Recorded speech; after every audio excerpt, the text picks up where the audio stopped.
Hello everyone, I am the Editing Bay, and welcome to the CinemArena, where movies go head-to-head in a single elimination tournament to try and climb their way to the top. This season's theme, action movies. All movie submissions were from members of my film club on Facebook and have been arranged randomly on the bracket, aside from 3 films who were placed in quarterfinals automatically because of their high IMDb score. Now, let's check out this week's matchup.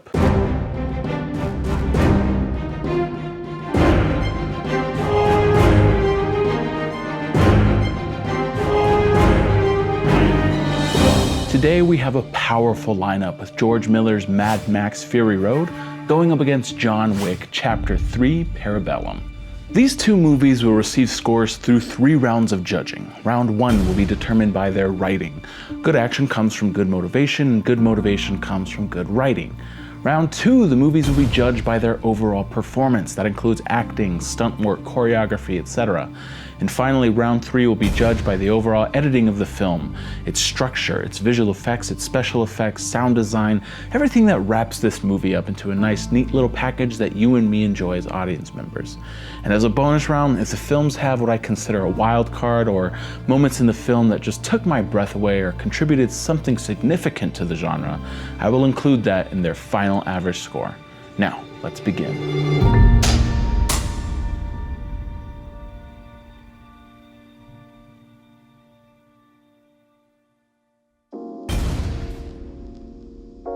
Mad Max Fury Road tells yet another adventure of George Miller's beloved character, Max Rokitansky. Imprisoned by a pasty skinhead cult, Max finds himself entangled in the affairs of Furiosa, a rebellious leader guiding 4 women out of the grasps of this cult's tyrannical leader, Immortan Joe.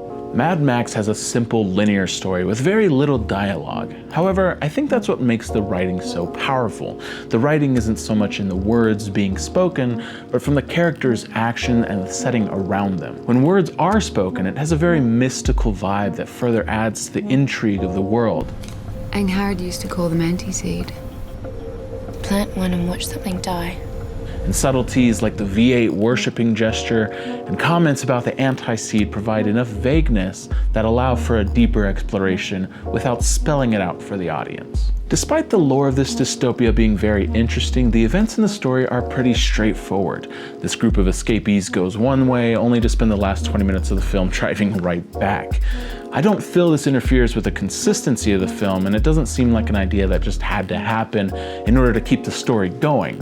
It actually makes sense within the world of the story. With a simply structured story spiced up by the subtleties in the dialogue and action, Mad Max Fury Road scored a 7.8 in writing. John Wick Chapter 3 Parabellum takes place immediately after the events of its predecessor, as John Wick is on the run after breaking the rules of the table by killing someone on continental ground. He knew the rules, he broke them. With a 14 million bounty on his head, John Wick has every hitman on the hunt for him. Similar to Mad Max, John Wick has done an excellent job of world building, introducing an interesting take on the criminal underworld.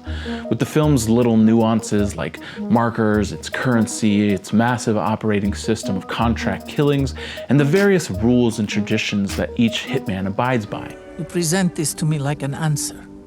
I still have my ticket. John Wick solidifies the phrase honor among thieves, and it certainly creates an interesting culture unseen before, as contract killing almost feels like a bona fide line of work. Although the John Wick franchise has been building up to this installment, I felt that John Wick Chapter 3 lacked a significant amount of motivation. During the first half of the story, John is simply trying to avoid getting killed. It is then revealed that he wants to head to Casablanca to request a favor from his marker and be given an audience to speak with one of the members of the table. After meeting with him, it is revealed that John actually wants to go above the table and speak to the elder. And once there, well, John states that his only motivation to live is the ability to remember his wife. Why do you wish to live? To remember her. To remember us.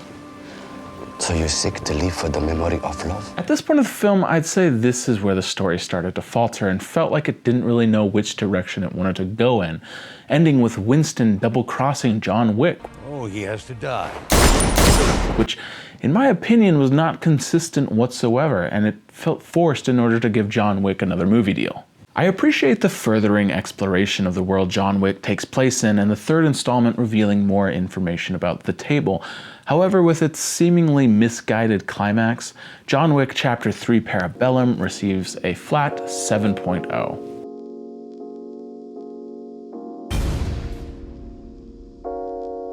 John Wick 3 follows what I like to call the magic act of filmmaking in regards to action. In a magic show, the magician will show you a simple trick and throughout the act continuously build on it, improving its wow factor each time. The format offers the audience a series of familiarity while still keeping it fresh. John Wick follows this format pretty solidly. The first fight scene of the film is a simple 1v1, but the next fight scene is a group fight. And then the next scene after that is a group fight with guns and dogs. And then the fight scene after that is a group fight scene with enemies that have impenetrable armor. And adding these new challenges each time offers a fresh take on Wick's fighting capabilities. However, the final few fight scenes of John Wick did not follow this magic act.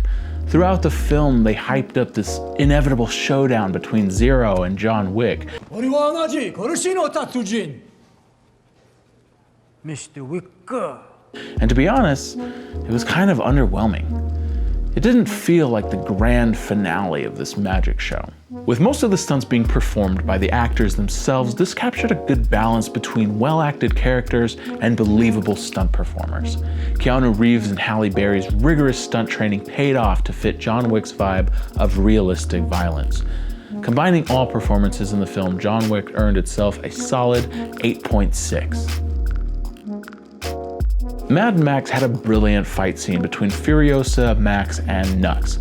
I could do an entire video on how this scene was masterfully done, but apart from this, most of Mad Max's action scenes were a little too redundant and didn't offer too much of a variety as I would have liked. It was heavily action-packed, but over time it began to feel repetitive and like no new challenge was being introduced. Though Mad Max didn't follow through with the magic show format, the scenes were incredibly done with some of the most amazing stunts I've ever seen in a movie. Tom Hardy and Charlize Theron also did a great job of saying a lot with their characters despite being given so very few lines. Without the help of lines to give the information of how a character is thinking, actors need to deeply dive into the scripts and really convey those emotions by other subtle, nuanced means, and both leading actors did well in achieving this. Nicholas Hoult also gave a standout performance, as I found myself barely recognizing that this is the same nerdy guy from X-Men. He expressed a good range between being completely hyped and manic in fumes, Oh, what a day! What a lovely day! to reminding audiences that the War Boys are in fact still young, sensitive boys. For overall performance, Mad Max locked in a solid 8.9.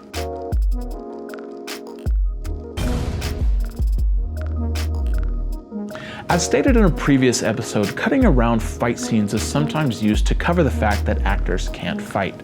This surely isn't the case with John Wick, as the filmmakers decided to film longer takes to showcase more of the choreography.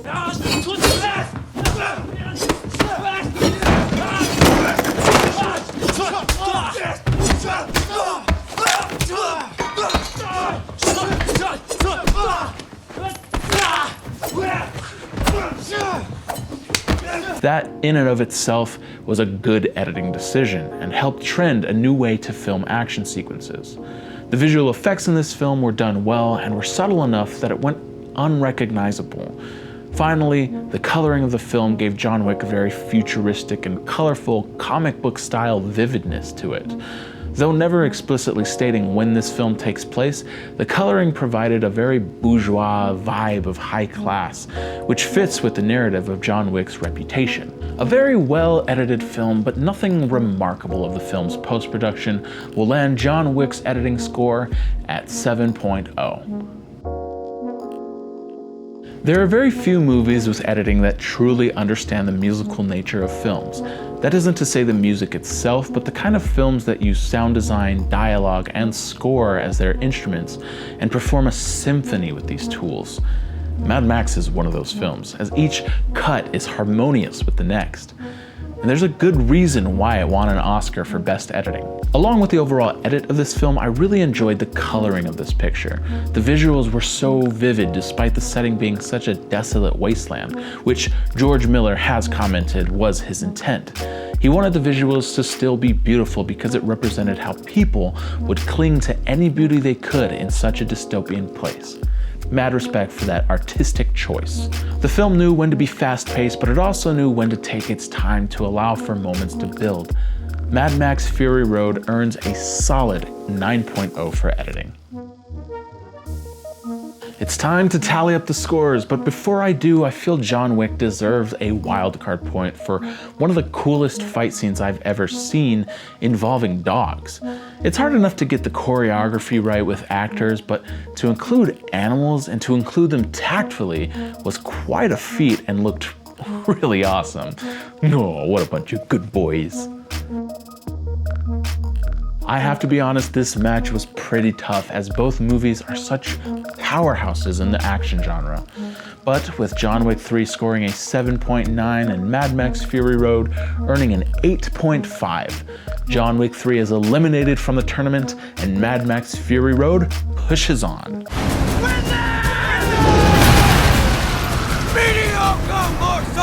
Thank you so much for watching this video. If you want to keep up with more movie showdowns like this, be sure to subscribe to this channel and click the notifications so you don't miss the next match in the CinemArena.